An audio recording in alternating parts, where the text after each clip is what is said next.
Asia's Limitless star Julian San Jose received this comment from seasoned actress Matet De Leon. Julian has come a long way since she started as a young singer and a member of the sugar pop group. Eventually, she evolved into an actress and has done various acting projects. She is set to star in the new Kapuso murder series Slay. This is the first Viu original of GMA and it is set to premiere on March 24. In the series, Matet will portray the character of Leona, a free-spirited painter and the loving mom of Liv, played by Julie Ann.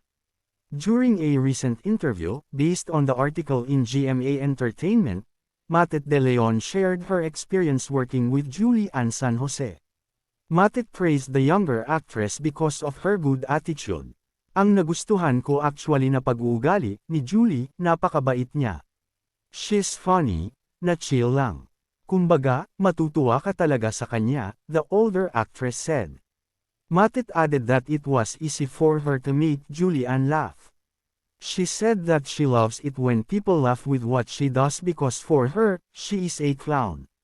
The former child star also said that she loves having conversations with Julie Ann. I love her agad, Mater De Leon said. Aside from her and Julie Ann San Jose, Slay also features Gabby Garcia, Mikey Quintos, and Isabel Ortega as lead stars.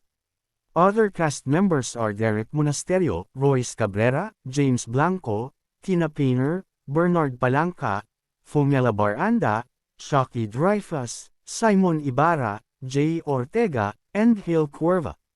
Meanwhile, aside from a very successful acting and singing career, Julie Ann also has a happy love life.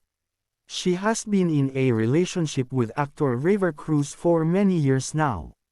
In a previous statement, Raver said that he will do anything to prove that he deserves to be the husband of Julie Ann.